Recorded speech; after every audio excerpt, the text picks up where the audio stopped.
नमस्कार, good evening. मंच पर उपस्थित जिला के अपने अमरावती जिला के कलेक्टर आशीष जी,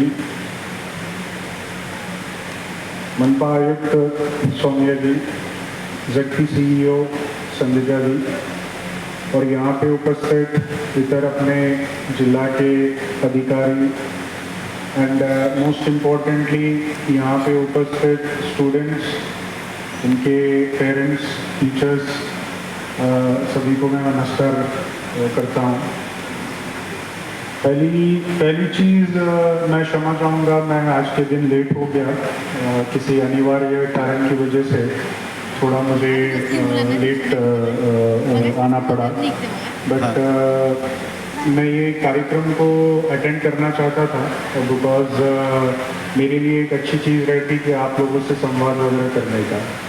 एंड शुरुआत करने से पहले मैं धन्यवाद कहना चाहूँगा, शुभेच्छा भी देना चाहूँगा अपने जिले के कलेक्टर का, जिन्होंने एक अच्छा इनिशिएटिव इस रूप में लिया है। जब पहली बार उन्होंने इस विषय में चर्चा किया था तो मुझे भी उनका जो विचार था, जो सोच था, बहुत ही अच्छा लगा। तो आई congratulate Ashish for this.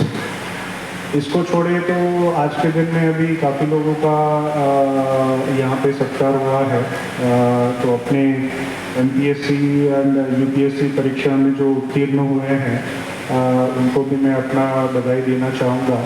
And आशा करता हूँ कि आप लोग जिस जर्नी से होके आज के दिन में इस लेवल पे पहुँचे हैं, वो बाकी इतर स्टूडेंट्स के लिए एक इंस्पिरेशनल जर्नी रहेगा, ऐसा मेरा मानना है।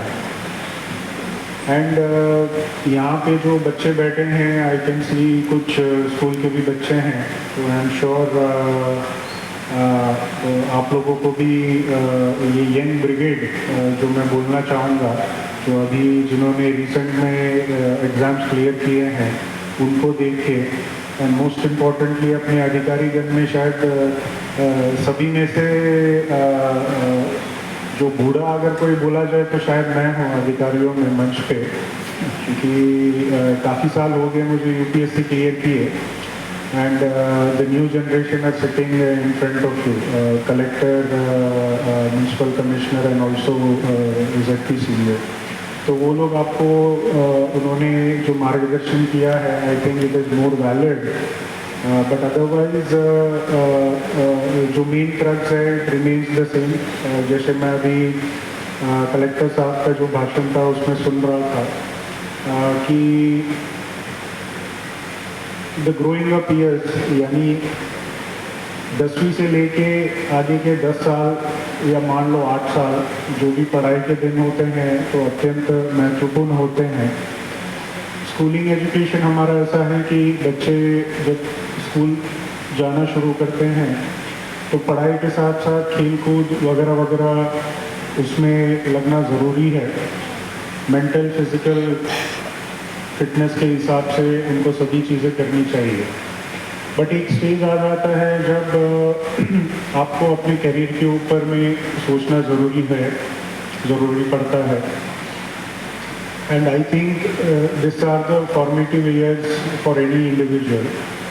मान लीजिए 9th क्लास या इवन 10th क्लास से जब ये शुरू होता है तो वहाँ से लेके आपका ग्रेजुएशन के बाद में देन आगे की पढ़ाई अगर आपको करनी है या अदरवाइज आप कुछ एग्ज़ाम्स वगैरह देना चाहते हैं तो वहाँ तक।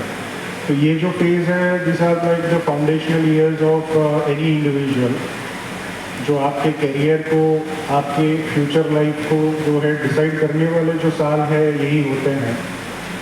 एंड आई बिलीव कि सभी को अपना बेस्ट जो है इस टाइम में देने की कोशिश करनी चाहिए।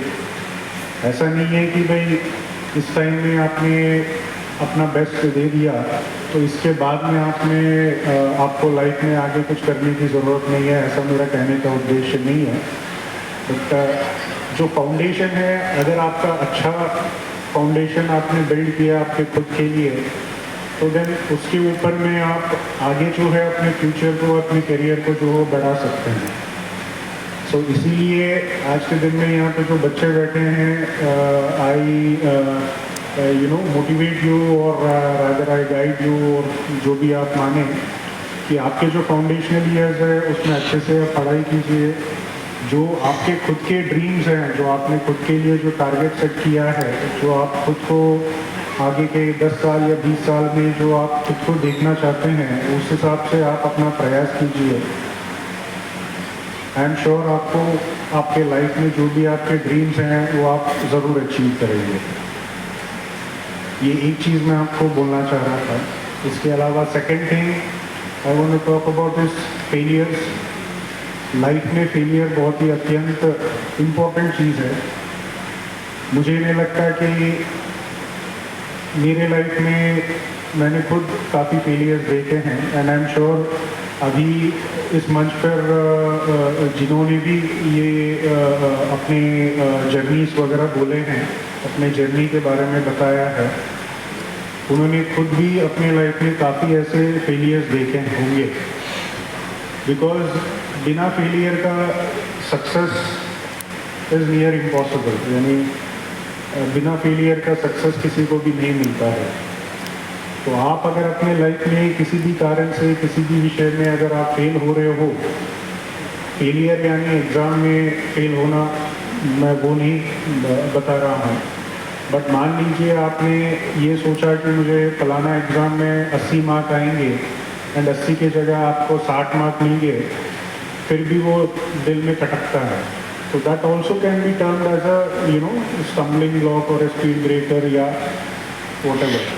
तो जब आप लाइफ में ऐसे चीज़ों को एक्सपीरियंस करोगे तो डोंट बी डिसहार्टेंड, क्योंकि it is all parcel of life, part and parcel of life. Instead failures को आप एनालाइज कीजिए, क्या गलती हुई थी आपसे, आप उसको समझने की कोशिश कीजिए, एंड अगली बार में उसी गलती को दोबारा मत दोहराइए।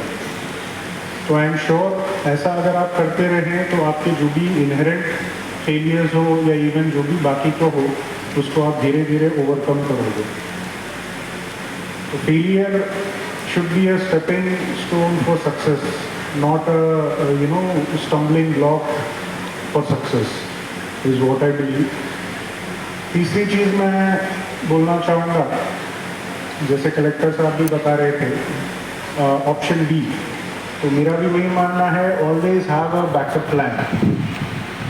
यानी आप जो सोच के आप आगे बढ़ रहे हैं अच्छी चीज़ है, चाहे वो यूपीएससी हो, एमपीएससी हो या even otherwise any other thing, आप उसको लेके आगे बढ़िए, बट साथ में हमेशा कुछ ना कुछ आपके हाथ में रहना चाहिए, ताकि अगर प्लान ये वर्कआउट नहीं हुआ तो प्लान भी आपके पास में रेडीली अवेलेबल रहना चाहिए। तो ये सिर्फ मैं एजुकेशन या करियर के लिए नहीं बोल रहा हूँ, but even instead with life also. ये 3 चीज़ें थी जो मेनली मैं आपको शेयर करना चाहता था।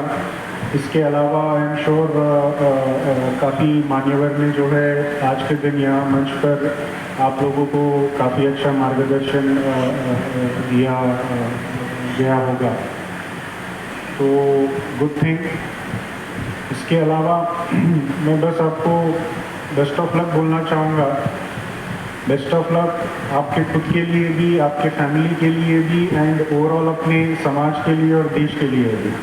Because end of the day आज के दिन में हम लोग यहाँ पे ऑफिसर बन के खड़े हैं, we are the present, but कुछ ही सालों में we will be the past. And आज के दिन में आप जो प्रेजेंट करके हमारे सामने बैठे हो, आज के दिन में प्रेजेंट हो, बट आने वाले दिनों में आप फ्यूचर बनेंगे। मुझे मेरा ये कहने का मतलब है कि you are the future of this country, you are the future of this state, you are the future of this society. तो आपकी खुद की जवाबदारी आपके ऊपर है, आपके परिवार की जवाबदारी भी आने वाले दिनों में आपके ऊपर रहने वाली है, साथ ही साथ देश की जवाबदारी भी आपके कंधों के ऊपर में रहने वाली है। But I am very sure कि आप खुद के लिए भी एंड देश के लिए भी बहुत अच्छा पॉजिटिवली करेंगे, ऐसा मेरा मानना है। दोबारा से मैं आप सभी को जो है ऑल द बेस्ट कहूँगा, best wishes, best of luck, and thank you one and all.